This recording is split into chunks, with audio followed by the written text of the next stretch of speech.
dapat melihat Baitullah Ka'bah ya, yang dibangun oleh Nabi kita, Rasul kita, Nabi Ibrahim. Jadi kita membaca doa, Allahumma antas salam wa minkas salam wa ilaika ya'udus salam fahayna rabbana bis salam wa adkhilnal jannata daras salam tabarakta rabbana wa ta'alaita ya dzal jalali wal ikram. Ya, kita menuju sudut Hajar Aswad. Maju.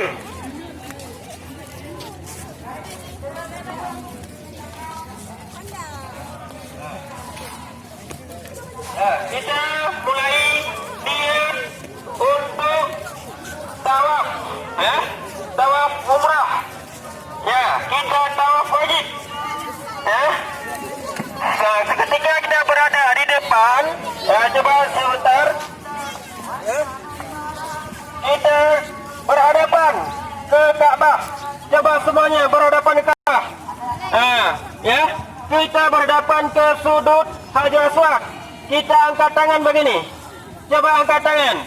Ya, kita niat sengaja aku tawaf untuk umrah karena Allah Ta'ala.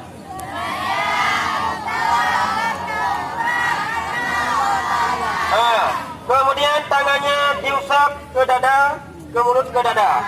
Berarti kita sudah niat, kita menuju putaran pertama.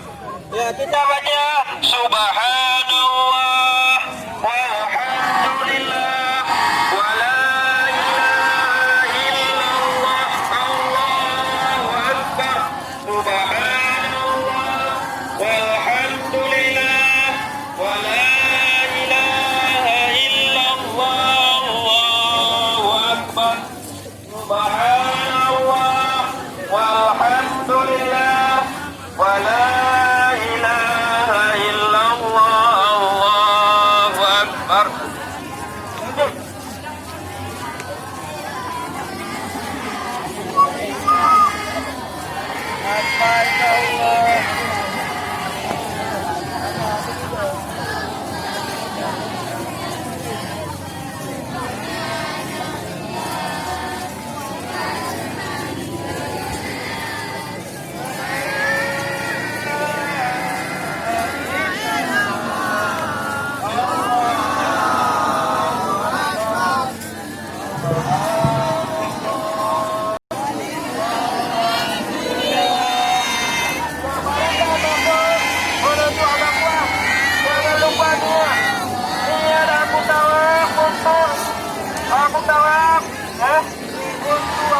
karena Allah Ta'ala.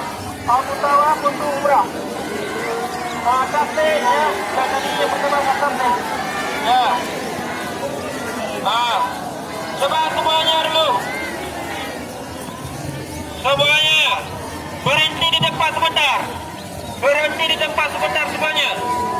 Ya. Berhenti, jauh jalan dulu. Berhenti sejenak. Bapak berikan arahan. Udah, semuanya berhenti di tempat. Udah, jadi. Tutup dulu takbirnya. Jangan lupa ketika sampai kita di sudut Hajar Aswad, kita mengangkatkan tangan kanan sebelah. Coba semuanya. Menghadap ke Hajar Aswad. Khususnya yang berada sebelah sini. Semuanya yang berada di sebelah sini, ingat, ketika melewati sebelah Hajarul Aswad, bukan sebelah sana ya. Ketika kita tawaf melewati sini, ada pemberian salam, dibacakan khusus doa untuk taslim. Ya. Coba.